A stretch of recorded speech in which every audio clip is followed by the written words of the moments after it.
नमस्ते, मेरा नाम डॉक्टर समीर तुरुपुरे है और मैं कोकिलाबेन धीरूभाई अंबानी हॉस्पिटल में एक कंसल्टेंट हेमेटोलॉजिस्ट की हैसियत से काम करता हूँ। आज हम बात करने वाले हैं महिलाओं में हीमोफीलिया। तो ये हीमोफीलिया क्या है? हीमोफीलिया एक ब्लीडिंग डिसऑर्डर है, खून की बीमारी है। नॉर्मली हमें जब कुछ कट हो जाता है या हाथ को कुछ ज़ख्म हो जाती है तो उससे खून आता है और खून थोड़ी देर में बहना बंद होता है क्योंकि हमारे शरीर में क्लॉटिंग फैक्टर्स होते हैं। हीमोफीलिया में ये क्लॉटिंग फैक्टर्स इधर बहुत कम होते हैं या होते ही नहीं है, इसलिए खून बहना बंद नहीं होता और ये बहता रहता है। इसको बोलते हैं हीमोफीलिया।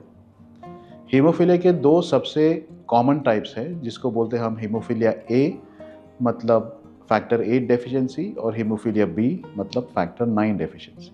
अभी इसको डायग्नोस कैसे करते हैं? एक तो फैमिली हिस्ट्री हो गई, जो कि हमें पता चलता है कि परिवार में किसी को ब्लीडिंग प्रॉब्लम थी या कुछ कट होने से ब्लीडिंग रुकती नहीं थी। और सेकंड है टेस्टिंग। क्लॉटिंग के टेस्टिंग और स्पेसिफिक फैक्टर की टेस्टिंग करनी होती है। अभी ये जो हीमोफीलिया होता है ये इसकी सीवियरिटी होती है, कुछ माइल्ड, कुछ मॉडरेट, कुछ सीवियर। सीवियर हीमोफीलिया में बहुत ब्लीडिंग होते हैं। छोटे बच्चे होते हैं तब से उनको ब्लीडिंग शुरू होती है। अगर थोड़ा माइल्ड टू मॉडरेट है तभी भी ब्लीडिंग होती है। और माइल्ड होता है वो लोग जब बड़े होते हैं तो उनमें कुछ कम ब्लीडिंग, नोज़ ब्लीडिंग, कुछ लग जाने के बाद ब्लीडिंग होना, लेकिन थोड़ी देर के बाद रुकना, ये हो जाता है। अभी महिलाओं में स्पेसिफिक क्या चीज़ें हैं? एक तो उनके पीरियड्स के टाइम उनको ब्लीडिंग थोड़ी ज़्यादा हो सकती है।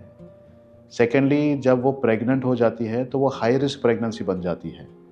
उसमें बच्चे को धोखा हो सकता है, ब्लीडिंग हो सकता है और डिलीवरी के बाद भी बेबी को प्रॉब्लम हो सकता है। इसलिए बेबी की जांच करना, उसके लेवल्स करना बहुत इम्पोर्टेंट होता है।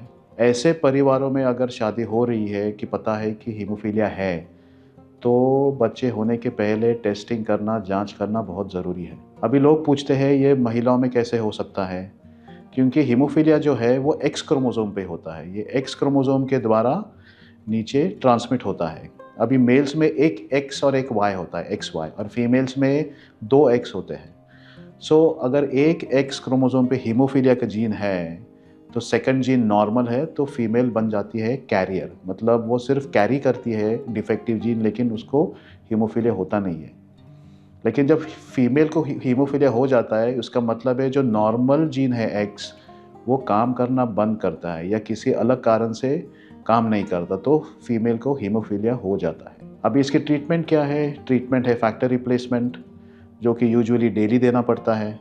कुछ लॉन्ग एक्टिंग फैक्टर्स होते हैं जो हफ्ते में 1 बार या 2 हफ्ते में 1 बार देते हैं। कुछ एंटीबॉडीज़ होती है और हाल ही में जीन थेरेपी है जो वेस्टर्न कंट्रीज़ में अवेलेबल है। इंडिया में अभी अवेलेबल नहीं है और मेरे ख्याल से कुछ सालों में आ जाएगा। तो हीमोफीलिया के बारे में अगर आपको अधिक जानकारी चाहिए होगी तो हमें संपर्क करना। धन्यवाद।